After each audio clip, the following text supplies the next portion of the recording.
Welcome to Stories and Songs, a series of interviews featuring musicians from the world of jazz and improvisation. I'm Andrea Keller, and I'm thrilled to be talking to Jen Shyu today. Welcome, Jen. Hi. Thanks for joining me.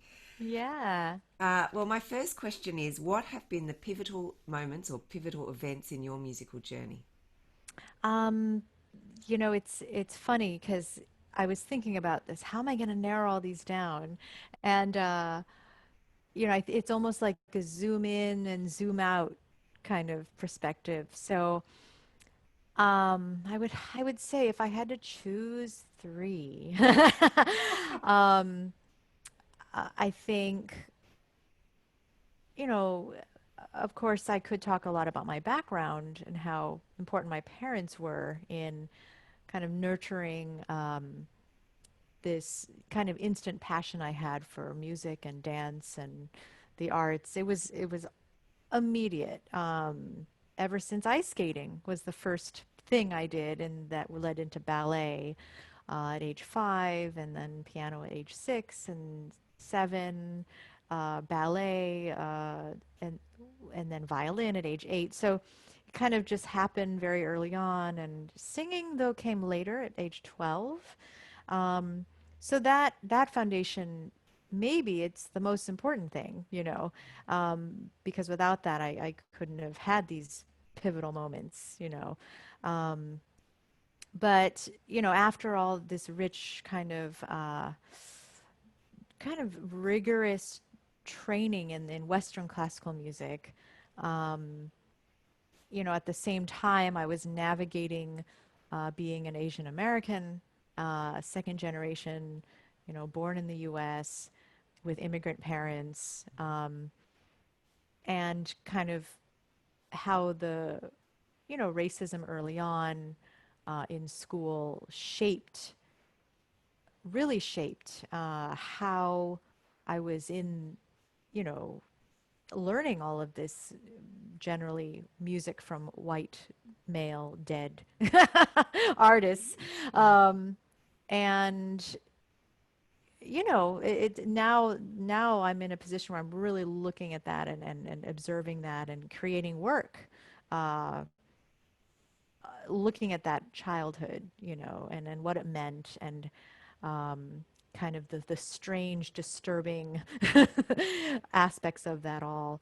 Um, but that foundation, it gave me something. It gave me this ear, and it gave me kind of a very innate um, sense of movement and you know ballet, that training at such a young age, what it gives you. um, I went to Stanford to study opera as I was focusing on the voice. um, Before going to Stanford, I was introduced to the world of Black American music, creative, not yet creative music in the sense of um, interacting with composers. I wasn't fortunate really yet until maybe end of my Stanford years that I got to talk to real living composers. um, but but I was singing Black American music. I was singing, songs in the jazz repertoire. You could quote unquote jazz repertoire, and that, I could say that was a big deal, because that was singing. Singing was my way of was my pathway into improvising and being free. Before that, violin, piano, ballet, everything was like as written, as choreographed. You never, you know, of course I danced in my room and in the house. That was actually maybe the first improvising I did. But singing was, I was experimenting with different voices. I was a very good imitator, so I could, I was learning how to use this instrument, how I could sing uh, like a belter, or like I was imitating Natalie Cole. And um, So that was, and then kind of getting into acting because of musical theater and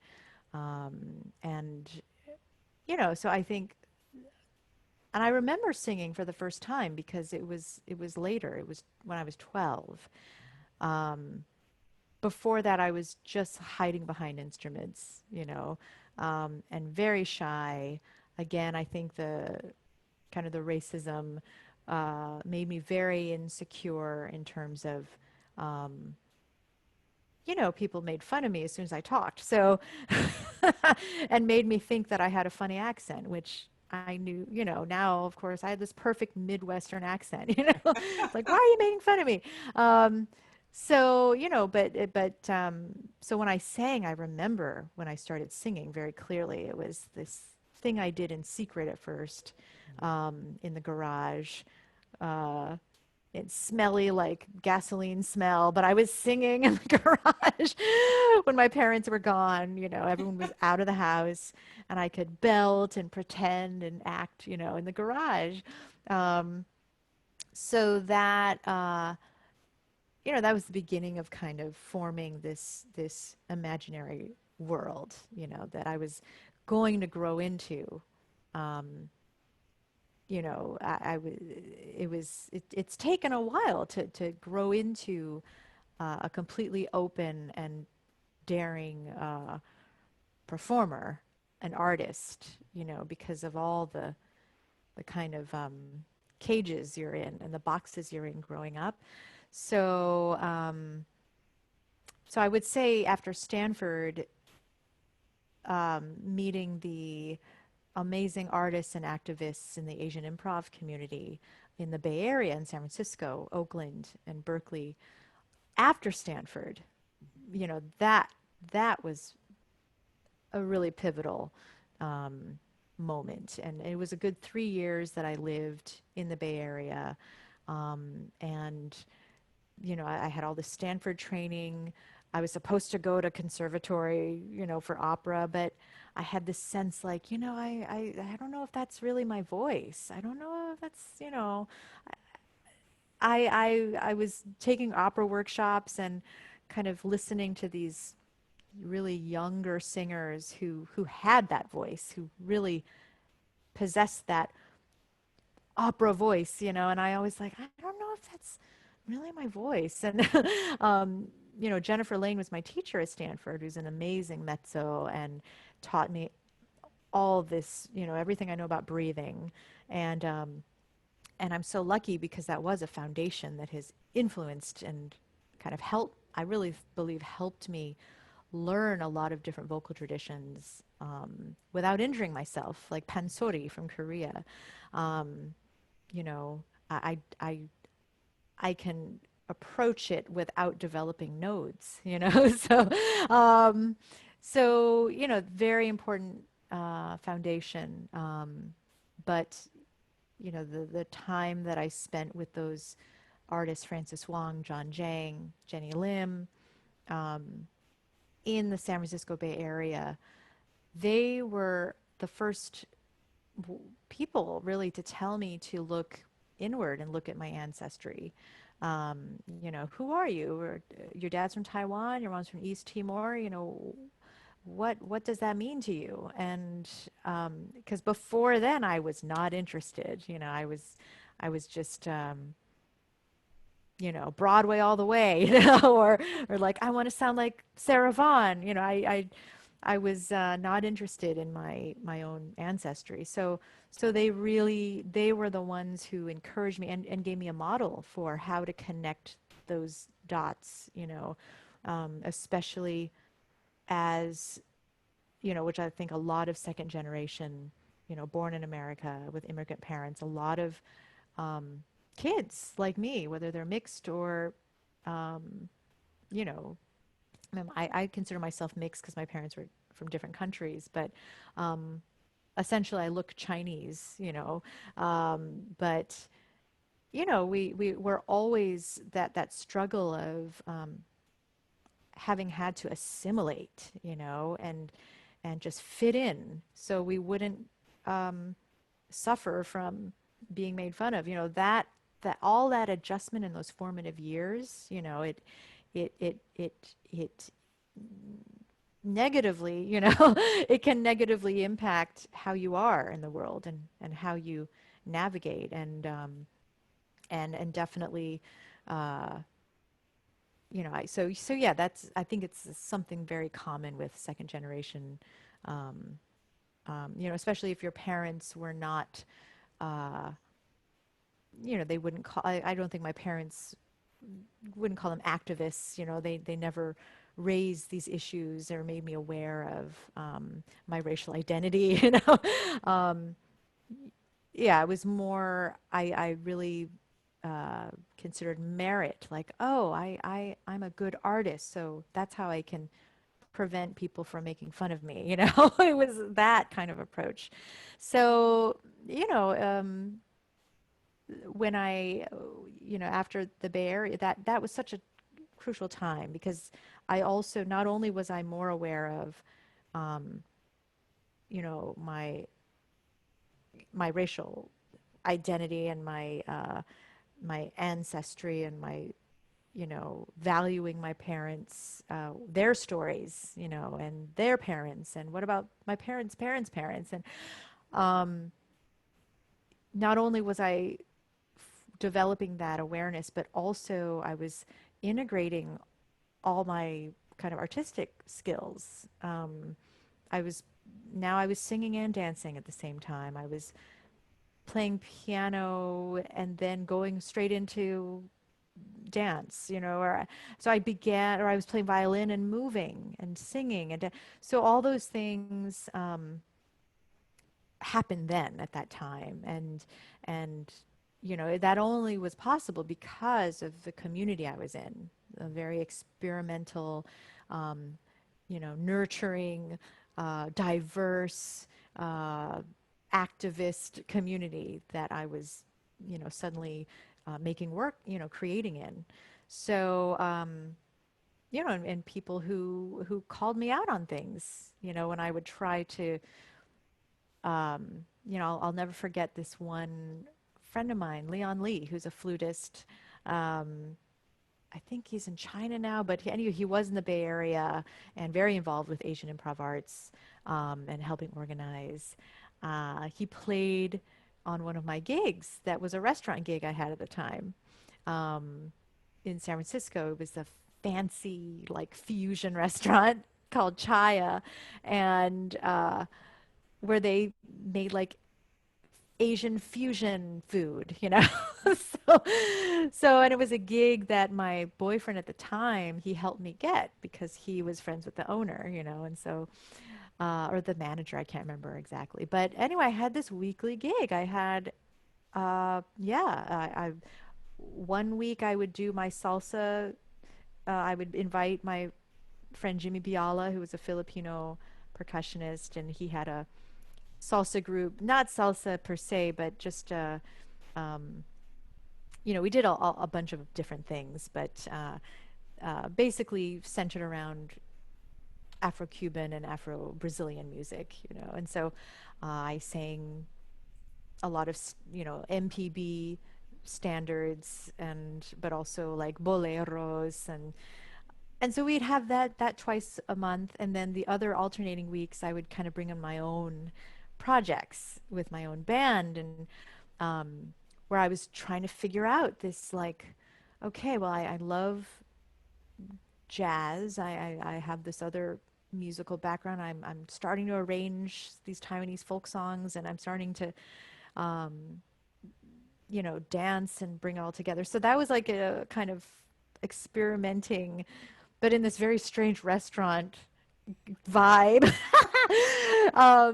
So, you know, it seemed to be going well, you know, but then one of these nights, actually, yeah, one of these nights, Leon Lee, he was, I invited him to play with me. He was, you know, playing flute, and I had a drummer and I think a bassist as well. And I started improvising, just telling a story of like a prostitute from China, probably informed by Miss Saigon, that musical, which at that time I was fixated on becoming Miss Saigon, you know, on Broadway. And, or, that's the only, it's like, well, that's the top for me, right? That's the only role I can get as an Asian American singer, right? So that's kind of as far as I could see. And so I was improvising kind of on my own music, which was based on a blues. And it seemed to be going well. People liked it, and for me, it was like, oh, I'm improvising. I'm using text and still within the form. Wow. But I was singing about this very kind of stereotypical, oh, a prostitute from China. I don't know. I was just riffing off of some old movies I'd seen. And then Leon, I think the next day he called me. He's like, yeah, Jen, I just wanted to talk with you about the performance. Your music is great, but I really didn't feel comfortable with the content of what you were singing about, and I was like, why? Because I thought everything had gone well, people liked it, and he's like, yeah, but the content, like what you're talking about, are very old models that are out of date, and you're perpetuating this the victimization of Asian women and da, da, da. And I was like, I think I started crying because I always grew up not doing anything wrong, right? I was trained to just please everyone and do everything right. And I remember I started crying because I thought, oh my God, that's not what I intended to do, but I can't believe I did that. And so that, people like him were in our community and calling me out. And um, so that was that really important time. So I would say the whole 3-year period was a pivotal moment. The next was probably meeting Steve Coleman, um, the composer, band leader. I basically apprenticed in his band like right after that Bay Area time. I moved from the Bay Area to New York mainly because I started working with his band called Five Elements, and yeah, it was 8 years straight of apprenticeship and learning about time and copying Von Freeman and Charlie Parker solos and Sonny Rollins and John Coltrane, and it was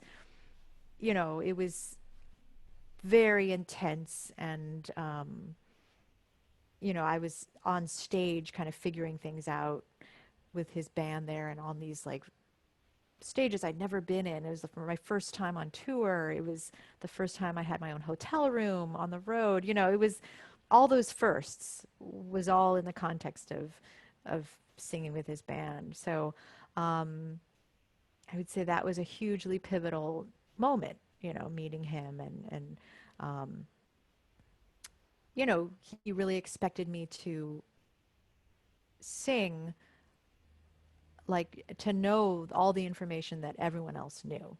It was never, it was, I wasn't going to front the band and just like, I was going to be part of the band and be integrated and be able to improvise just as freely as the trumpet player and the saxophonist. And so, yeah, that was a really important chunk of time.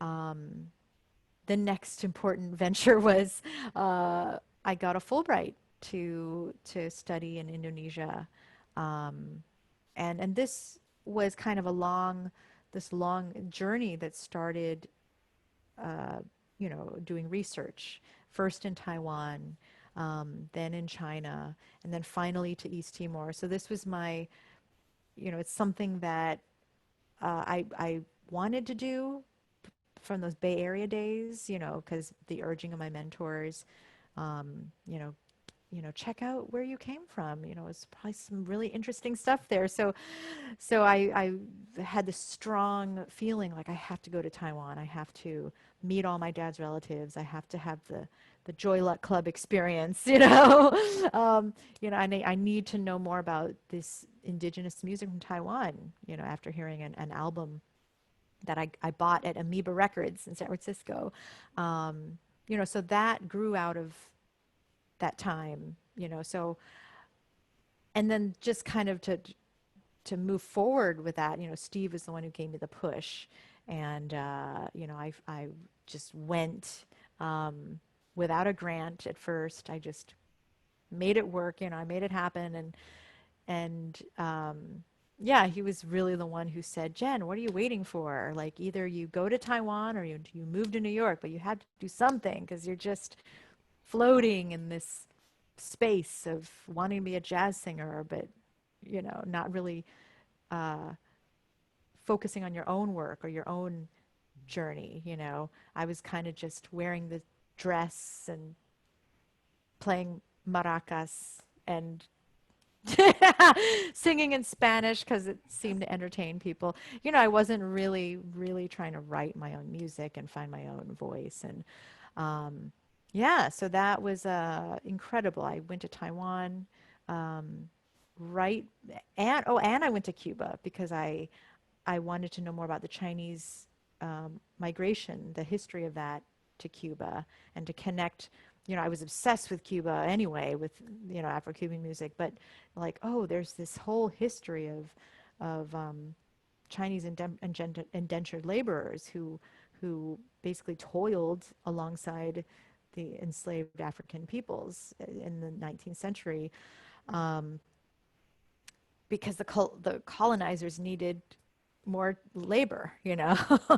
So that was like, oh, so that, uh, you know, going to Cuba, going to Taiwan, these were all my own initiatives.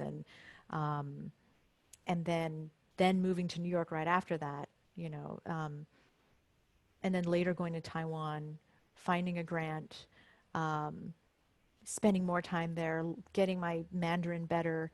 You know, that was 2009, and um, then in 2010 going to East Timor. And so it just, now the trajectory is very clear, you know, of how I would go, but it took these very discovery kind of trips, and um, applying for so many grants, you know, because I knew my music was not going to be like the restaurant gig. Oh, I have to go back to the restaurant. So what happened at the restaurant gig in San Francisco? After that, you know, very important gig with Leon, you know, I wanted to get more experimental. And so I had like a koto player come, and, you know, was dancing. And the manager sat me down that night. So we were supposed to do 2 sets. He sat me down after the first set and he said, Jen, you know, it's so cool what you do, but this is a restaurant. Like, people need, this is not an art gallery. This is a restaurant. People need to have something like, you know, just that they can hear in the background. They don't want to be, you know. And so he's like, I'm going to pay you for both sets tonight, but I'm just going to, like, we're just going to put the music on, you know, for your second set. So just enjoy your dinner. I was like, oh. So that was the last time I did a restaurant gig. I just like, okay, I guess this is not, yeah, I mean, that was like a clear, like, it was like, okay, everything that I needed to know was in that moment. Like, so yeah, that was a really, maybe that's a pivotal moment too. Yeah, yeah. But so anyway, going back to the traveling, before I went to East Timor, well, actually, no, after I applied for a Fulbright, and I actually wanted to apply to go back to East Timor to do more field work. I mean, it was just incredible, the time in Timor, and I was seeing and hearing music that my mom didn't even get to hear because she left at a very young age, to study in Taiwan. Like, I think her father, my grandfather, sent her away at age 14 to finish middle school, and soon after that, was the war with Indonesia in 1975. So I think he slowly kind of sent his kids out of Timor. My mom was oldest of 13, so he sent them to Australia, mainly to Australia. Most of all my relatives are in Australia. And of course, some have gone back to Timor to start business and to develop. You know, my mother's sister's husband, my uncle, is very well known, of the Jape family, very well known developers and business people. And so they have huge in they have all, they developed the first mall in East Timor, the Timor, what do they call it? Timor, Mall of Timor, Timor Plaza, sorry, Timor Plaza. That's in Dili. So, they're there most of the time, but they live in Darwin. They go between Darwin and Timor. But so anyway, uh, I couldn't do my Fulbright in Timor at the time because they didn't offer a Fulbright there. So I decided to go to Indonesia because I was introduced to Javanese music. While I was in Timor, I had a friend who I spent 8 days with her, and I got to go to Bali and, and learn a little bit of Javanese singing. It was just a short trip, but, that was my teacher who ended up being one of my teachers on my Fulbright. When she met me, um, she heard me sing and she said, "Oh, I think you should stay here for 1 or 2 years. I think you should, and so that planted the seed. And when I went back after Timor, I, looked into the Fulbright. Oh, well, I can't go to Timor for the Fulbright, but let me go somewhere close, so at least I can, sneak over there. And so Java, uh, of course, I wanted to dive in and know about the singing that they do with gamelan, which is improvisational, and I wanted to know about the relationship between that world of improvisation and Black American music, that world, and also what the language I was kind of developing as well in my own work. So yeah, it was supposed to be 13 months of research. It ended up being almost 2 years that I was just out there. And during that time, I went to Korea for 6 months and started learning pansori. It was like all these seeds were planted, and I just followed up on them, and didn't take any moment for granted. Um, and yeah, so it was a very mystical time. It was pivotal because it was a world outside of New York and the scene of New York, and which is a great scene. You know, but it was like, oh, this farming community in Atauro Island above East Timor. These are masters here. These are master artists, and they're willing to teach me. So it was a whole different world and worldview. And in Java, it was, the gamelan. The whole idea of the gamelan is that no one's the soloist standout. Everyone's working together, and even the singers. Well, of course, nowadays for entertainment reasons, they're kind of thrown in front, but musically they're just tightly with the gamelan. Their singing is embedded in the music, and and everybody knows how to play everything. Everyone knows how to sing. Everyone knows how to dance, and so it was totally this. You know, you're not specialized. Well, you may be known for being a super virtuoso in this field, but you can also, all the tembang, all the songs, you know all the lyrics, how to just sit in and play the gender. It's like you can. That was incredible to me. So, it was like this whole kind of this reversal of my worldview. And literally, I was on the other side of the world too. So, and yeah, and that time it also enabled me to get to know my mom's side of the family more. Um, and I got to meet Simon Barker, who the great drummer, we met in Korea, and and because of him, I've gotten to go to Australia a number of times, and we've gotten to play together, and he's come here, we played together in New York. So yeah, I mean, it's just one thing after another. It's, again, if you zoom out really far, you can say this was a pivotal moment, this was a pivotal moment, but if you zoom in, it's like every moment is like a seed that blossoms, and it's just like, and it becomes these prophecies that you're just kind of aware of, and you just follow, your creative impulse and the muse, and um, yeah, and I just spoke with a student at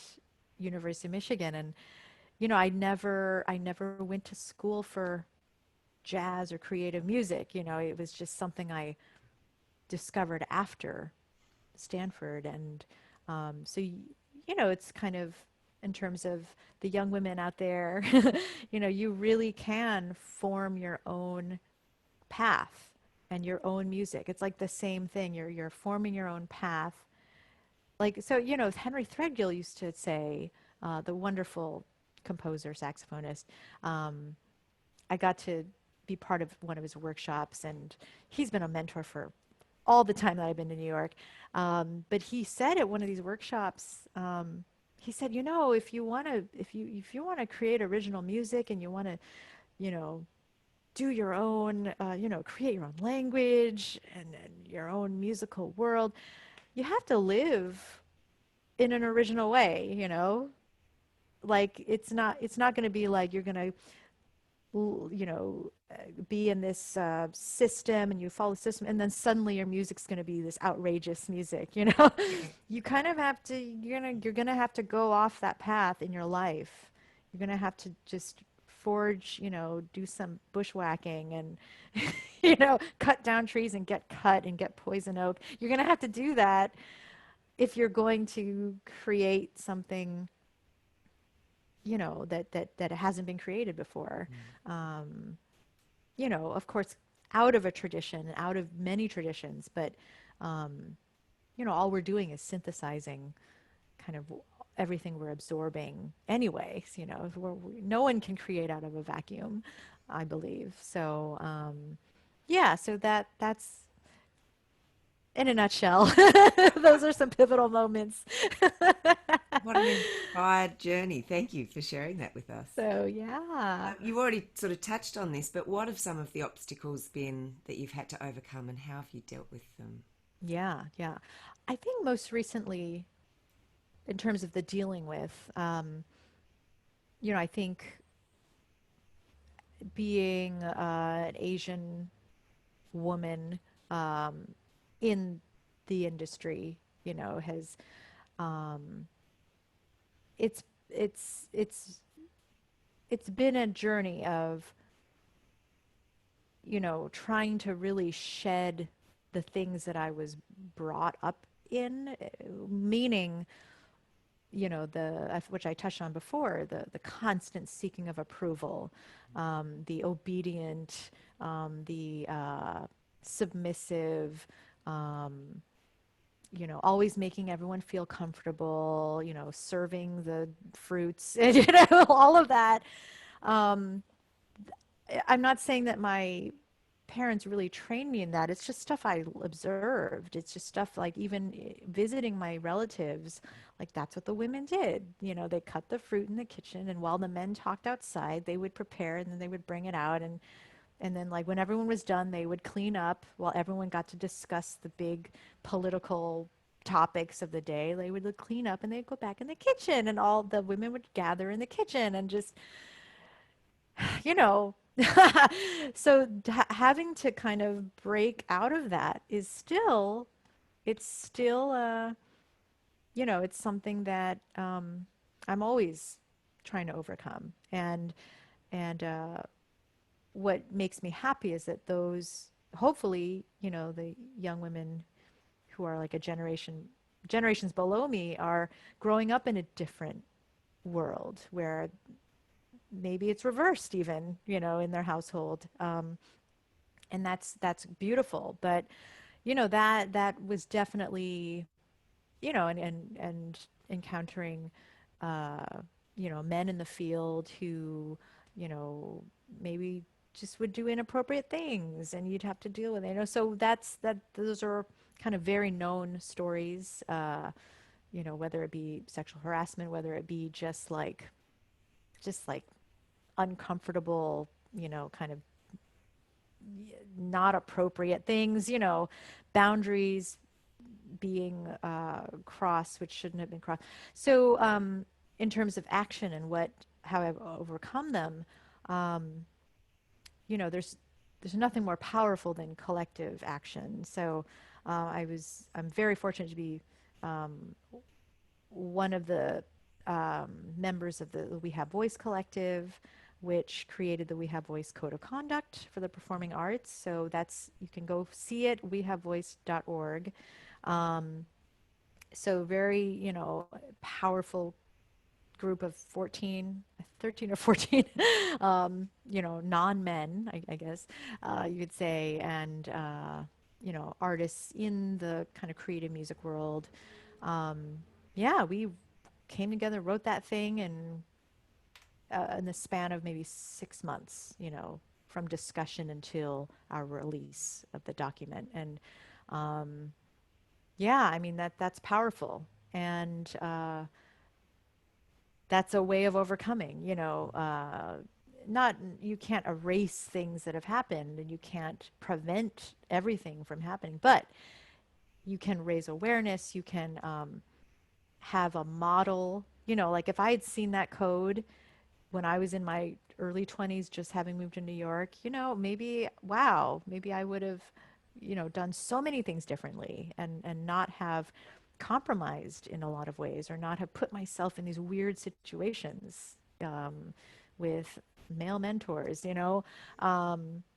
So yeah, that was a really a big something I'm really proud of. And something recently that I've embarked on with Sara Serpa, who's another vocalist, is a mutual mentorship for musicians initiative. And that's also mutual mentorship for musicians.org. um, and that is hope, we're at the moment, we're just like forming the thing. We're in our first cohort, which is a amazing group of 12 women that we kind of formed. But our hope is that, so it's the idea is to really kind of deconstruct, or rather do away with the old model of mentorship. So that model is like, oh, someone's above the other, someone has all the knowledge and the younger person, doesn't have any knowledge or power. So we were thinking, well, what if we had it more of an exchange, where even if someone was older, had more experience, the younger person would have this other knowledge, technology or social media, or, and so that there's really things that they can do to help each other. And what if it were a completely safe, non-hierarchical, no sexual weirdness, and yeah, so I mean, these were things that we were imagining, and we're just experimenting really with this first group. And so it's a 6-month at first it was 3 months, but everyone wants more time with each other. We meet as a group. Now twice a month. At first it was once a month, but now everyone wants to meet more. So, and we also, at the first meeting, we actually randomly drew each other's names to pair each other up. So we found our, mutual mentor, and the rule was that that those two people who were paired could not have already worked together. So that was how we paired up. And luckily, the first drawings, everyone was like, "Oh, I've never worked with you." So this is a way to create new partnerships, new collaborations, because we're still in COVID times. We're doing everything virtual.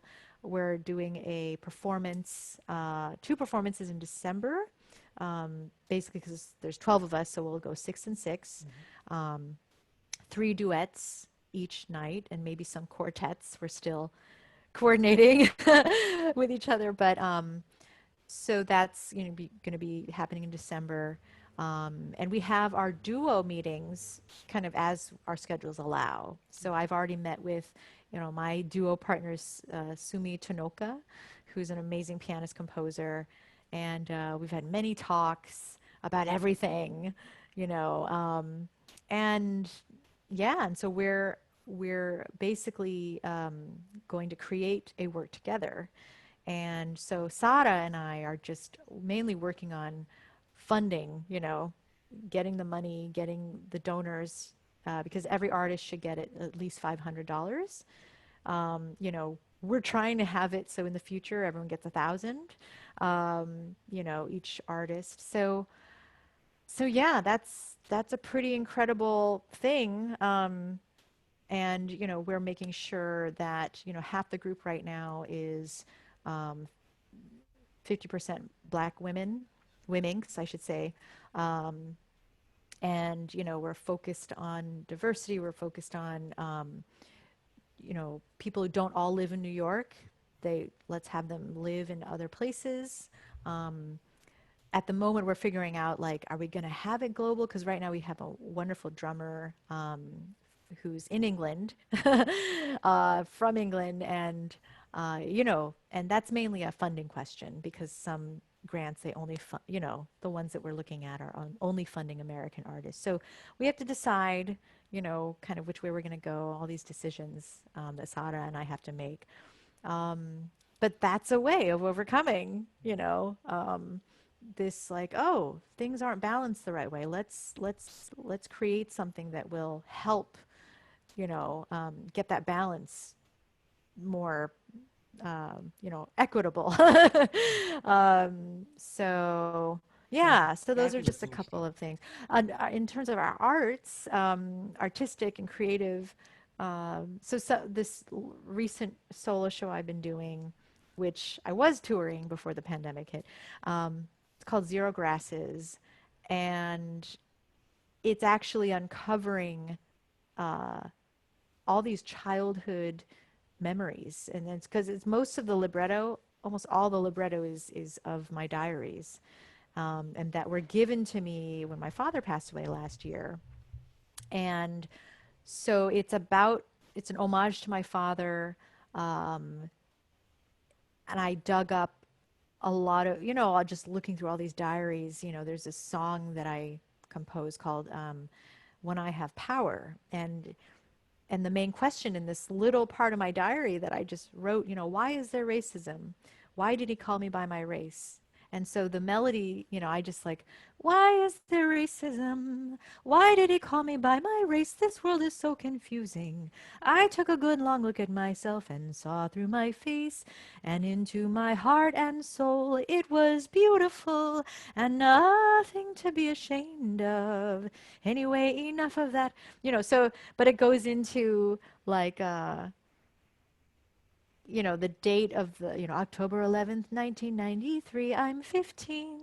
Dear diary to 10:46 p.m. I've had a most interesting weekend. Friday, an 8th grader called me a chink, and it just tells the whole story. But that's like, it's almost verbatim of what I wrote in the diary. So it's almost this very, like, archaeological work. It's critical, it's critical of how I was then or what I was thinking, critical of the society in which I was being molded, So yeah, that's a way of overcoming and kind of shining a light on what we have been raised as, as women. And really seeing, like, oh, how am I going to reverse that? And just the whole piece, all the music throughout and the weird music I've composed out of that, it's just like, oh, that's it. Like, yeah, you can, and then you can play all your instruments, you can produce it yourself, the whole thing is the symbol of overcoming, in a way. And talking about fertility also, that's a big theme.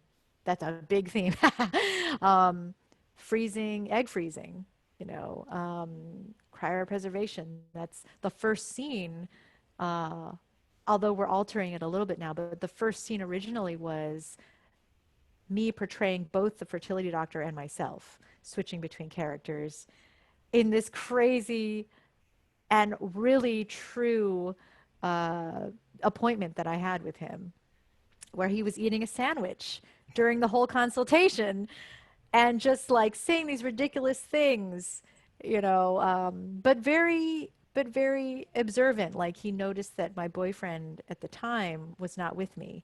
So he's like, I don't know if he's on board, and,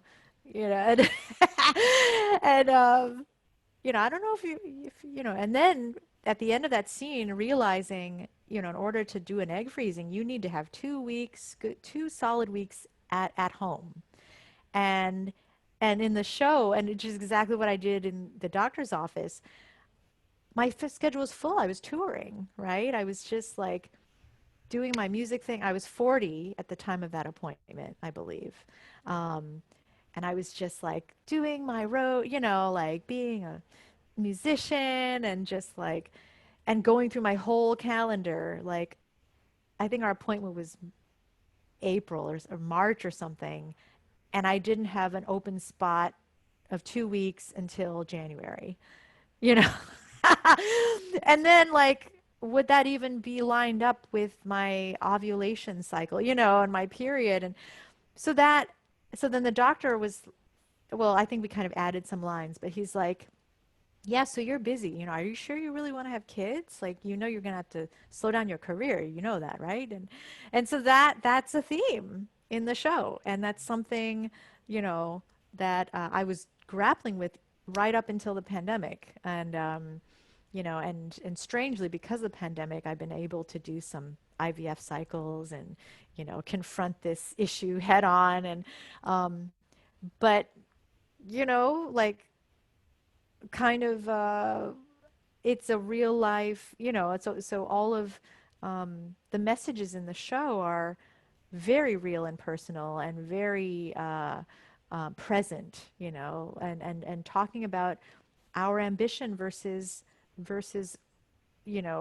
raising a family, and how we do that as touring artists, and the sacrifices we make and the choices we make. And so all of that is in the show.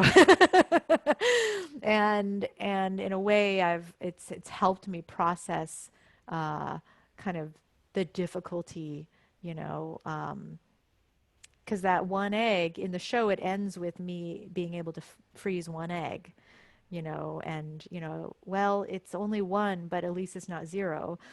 And then the ending scene is this video of my dad in the car that I happened to videotape with Simon and Garfunkel in the background. And it turns out that one egg, I'm going to have to alter the show now, because that one egg, we fertilize it with my current partner. But it turned out not to be good.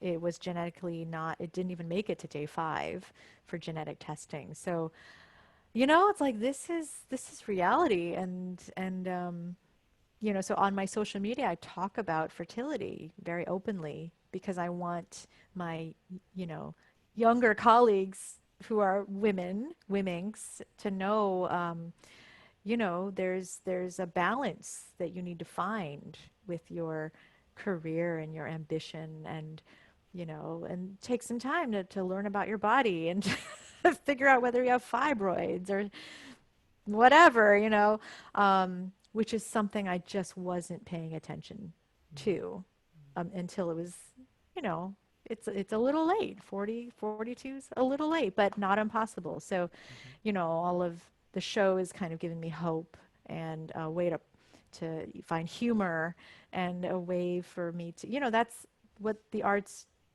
do, is a way not just to find humor, but to find solace, and to find beauty in things that are very painful, and to find healing in things that you think are, that you just can't find a resolution to. The arts allow for that, I don't know, realization. So anyway, Beautifully said. Yeah. I And knew you, this would take more than 15 minutes. but it's fascinating, Jen. It's really wonderful. Yay. Um, you've Yay. already given quite a lot of advice. There's been a lot of gems in what you've been saying. But is there anything you'd Great. want to add, some advice to younger musicians, or a personal motto or philosophy that guides you? Yeah. Um, wow, there's so many. There's so many that are like specifically for women, women's, but also general things for all artists. Maybe I'll start with the general and then so I would say um, to never take any moment for granted.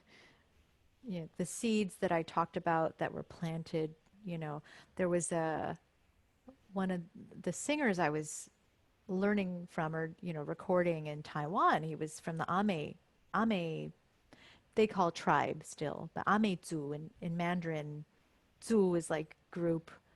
They could be translated to tribe, but anyway, the Ame people, he was of Ame. And when, you know, we spent a whole day, it was Christmas Day, and wow, this was one of my first fieldwork trips. And I was taken to Hualien, the border between Hualien and Taitung, which is eastern Taiwan, um, and luckily a friend who was part of the Asian Cultural Council kind of, you know, that was like one of the first grants that I got. So I was there at the time on that grant, and she was a friend of that foundation. And so she kind of accompanied me and guided me and translated for me. Um, and she knew of this one family in this one village.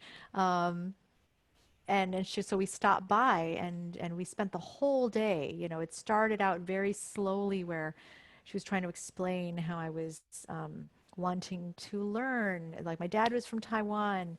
Um, she's Han Chinese, you know, but she wants to learn songs, and generally they were kind of distrustful, you know, like not only because I was American, but I was Han Chinese. I wasn't indigenous, you know, Taiwanese, and um, because there's a history of Han Chinese trying to um, kind of I don't want to say oppress, but you know, there's just tension between the indigenous people in Taiwan and the majority, which is the Han Chinese um, race. So anyway, that history is there.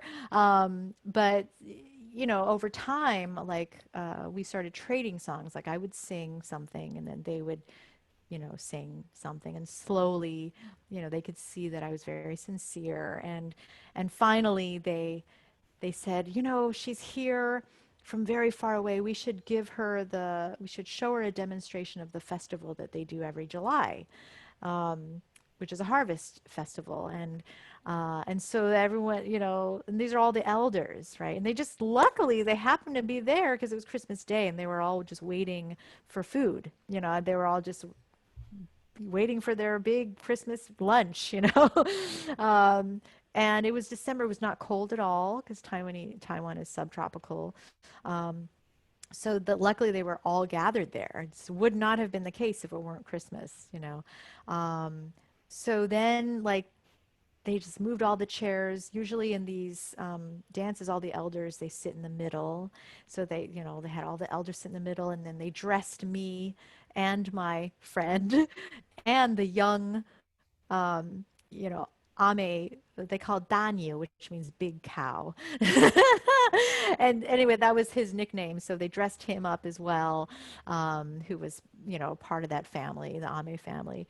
So they dressed us up in their beautiful traditional costume, Ame clothing, and then they just, you know, it's a circle dance, and you just hold hands, and the steps are very simple, right? And they go with the song, and they just had us follow along, and they sang, and uh, it was incredible. And then and then anyway, so getting to the, the point of the story, there was a young, um, uh, youngish, he was blind. They call him Marason, and he was a masseuse by trade, but he was Ame, and he was just visiting, coming home for the holiday.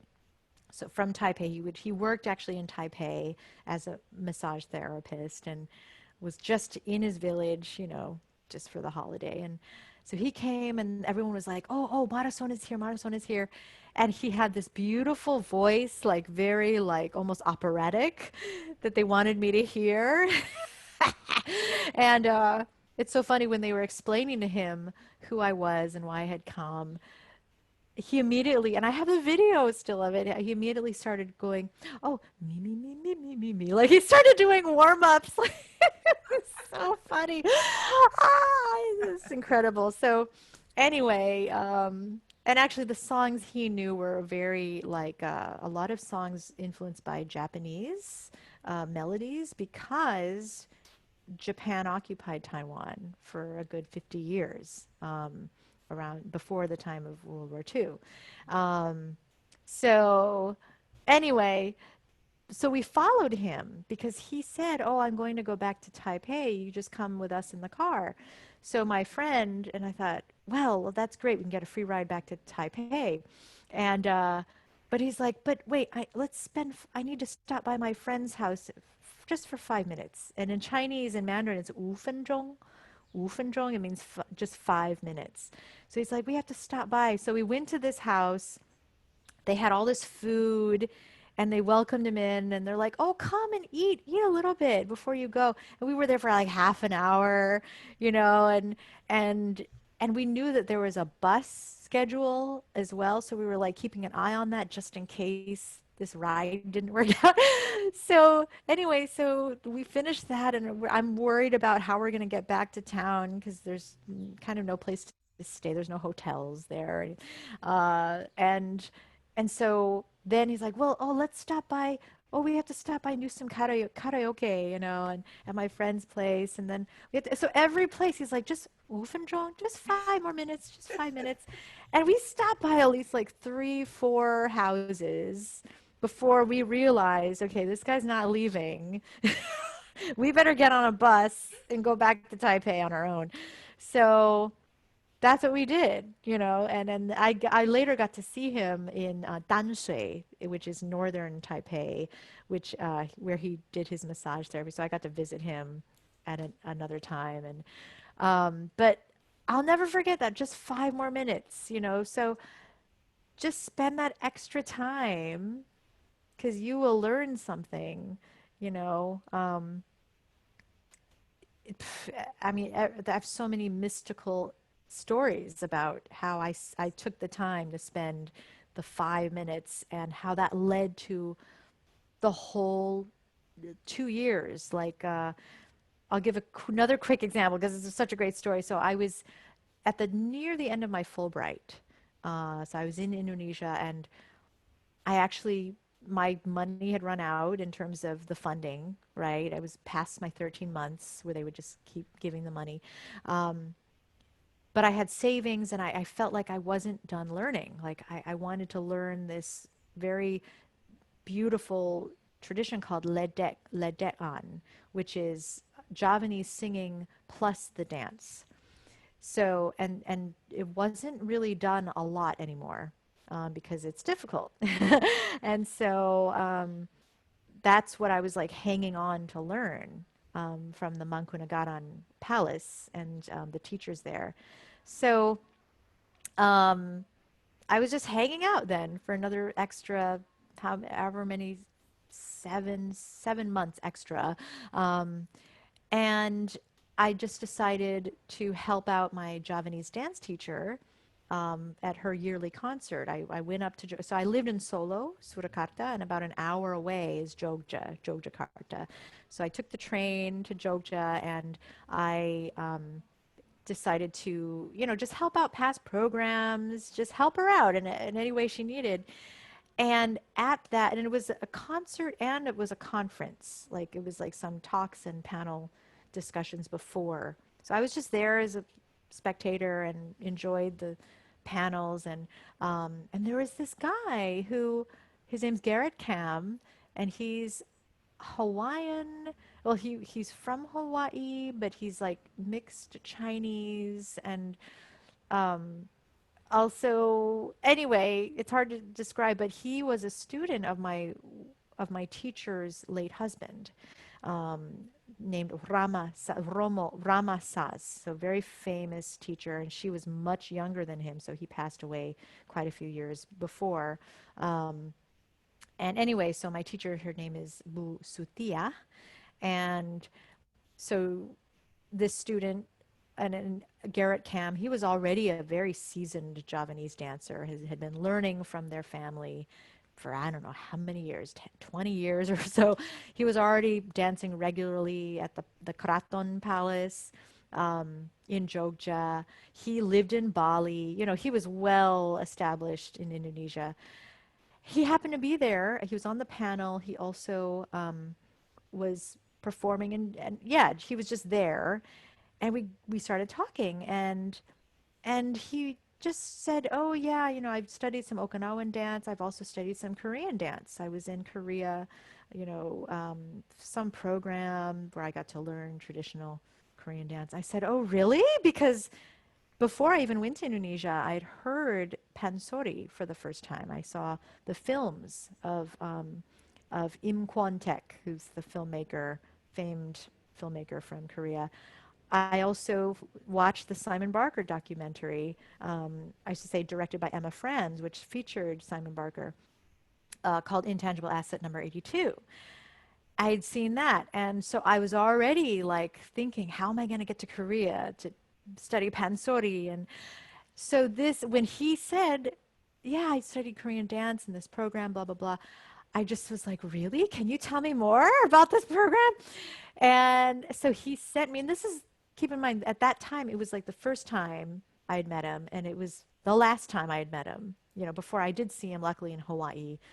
Many years later, though, like, I want to say 5 years later, I saw him in Hawaii. But at that time, it was just a chance meeting, right, at this conference. And, and, it wasn't even something, it's like something I wasn't even in. It was just something I wanted to support my teacher with, you know. So just this chance meeting, and we kept an email touch. He sent me the name of this National Gugak Center, which is the center in Seoul, Korea, where they offered this program, and I learned about this scholarship, which was funded by the Ministry of Sports, Culture, and what is it? Sports, Culture, and Education. I think it's all one ministry. I hope I'm right about that. But so anyway, I applied, and it was the timing was such that it was perfect timing, you know. And I had technically finished my Fulbright, so I was just hanging out on my savings, and so I applied. I believe I applied in January or February, because I met him in January, so I applied February. They told me in April that I was accepted, and it was a 6-month program where I would get to study pansori and learn Korean, and you know, and it was I would get a monthly stipend, and it was incredible. So it was like just from that one meeting, you know, but already the layers are there, because Bu Sutia was the same teacher who told me 2 years prior, like, you should study here for 1 or 2 years, right? It's that same teacher. So, you know, that it's like, how can you explain that? You can't explain that. You can't predict, you know. So I think my advice around that is just to take the time, the 5 minutes, and don't feel constricted, you know, don't feel like you have to follow these rules, you know, just follow them enough, you know, but don't restrict yourself, and don't close yourself off to these opportunities, and just to just really stay on your path, which is a path that maybe no one has forged, you know, and especially if it's music that you want to like create because you don't hear it. You know, like I wanted to hear music that was inspired, you know, by East Timor and Taiwan and Korea, that wasn't all commercialized, you know, and that wasn't like, you know, I just I wasn't hearing that music. I wanted music that that was very definitively, you know, inspired by Asia. But yeah, it's just music that that I hadn't heard, and I wanted people to know about this music and to find their way into it and to hear how beautiful and contemporary it was, and how timeless it was, and how ancient it was, and so I just like, okay, I gotta create the thing that I'm not hearing. So it's really yeah, there was a void, and I just wanted to fill it and address it. So yeah, I guess those are words of advice. That's Yeah, then fabulous. there's so many Yeah. things. We For could women talk in for hours. particular, it's you know, if the system is not what it should be, which most systems are not, right, what they should be, then you have to make a new system, and you have to collectively find the like minds, and just create a new paradigm, you know, and and it's really through collective, you know, community group action that you can do it. And while still, you know, maintaining your individual strength, you know, that's really important, of course. But you know, it takes time, and I would say the mindset. I think how I've changed over time and matured over time is that um, I've thought a lot more about community now than I did when I was early 20s, right? Early 20s, you're just like me. And you know, it's like you learn that it's there's really no, it's not it's not going to make an impact, um, you know, if you're just off on your own. I don't know. It's hard to say because you nurture your own creative spark, right? And that's super important. But you know, I'm always thinking about, well, is how will this help the future generations? How will this help my colleagues? You know, is it something useful for people? Is it going to make humanity brighter? You know, or you know, and so um, yeah, it's much more that way. So um, yeah, yeah, I don't know. It's hard to say everything at once. Some fabulous advice in there, though. So, Thank you, Jen. Could you yeah. nominate a song or an album that you're particularly, or is particularly significant to you that you'd recommend us to listen to? Yeah, yeah, I know. I was prepared for this one. I would say my next album, Zero Grasses, um, but in the meantime, because that's not going to come out until who knows next year. It was postponed because of COVID. But my last album I really love. It's Song of Silver Geese, and you can just Google it. Song of Silver Geese, Pi Recordings. Um, this was a response to the passing of a dear friend of mine who I met on my Fulbright. He was a Javanese wayang kulit master. He was the wayang kulit is the Javanese shadow puppetry tradition. He was a young master. He was only 30. He was killed in a car crash, tragically, with his wife and baby son. They also perished. And his daughter survived. She was 6 at the time. She's already a big girl, uh, already doing online schooling, is what her grandparents told me. So I'm very close with my friend Joko's parents. We're always in touch and messaging.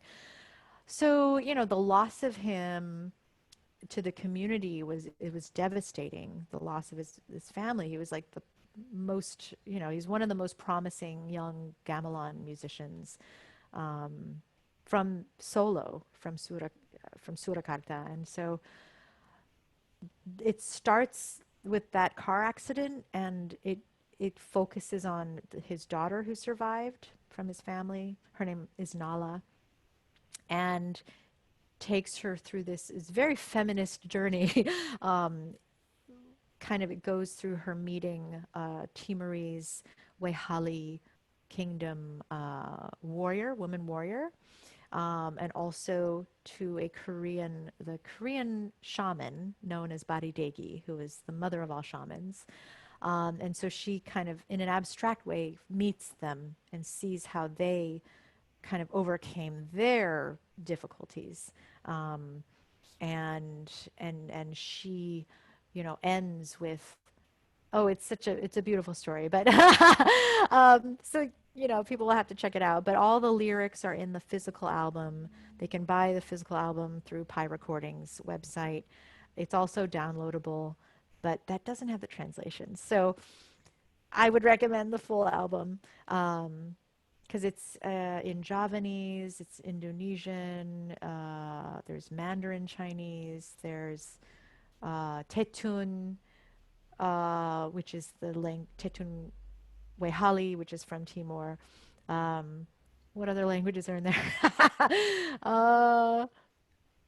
Korean, there's also, I sing in Korean. So yeah, there are a lot of languages in the work. But yeah, I think I'm very proud of it. It was with string quartet, and my band also. So a mix of like through composed music with improvisation and singing these very, some original songs, but some also arranged traditional songs from Java. Yeah, so I'm proud of that work. It was with a dancer originally, a Satoshi Haga, who was an incredible dancer, one of my closest collaborators. And we built that story, the order of things, and it kind of demonstrates how I love to like bring things together, but keep them, it's like a salad. Something I heard recently. It's like you bring everything together, but everything still has its essence, it doesn't get all blended. It's not a NutriBullet. It's a salad. So, yeah, so I'd love for anyone to check that out. So we really look forward to checking that out. yay. Thank you so much, Yay. Jen, for all your time Thank you, today and Andrea. for sharing all your amazing stories with us. I've just found it so Yay. inspirational. So thank you, and Yay. I'm really wishing you all the best with Oh, everything. Thanks. thank you.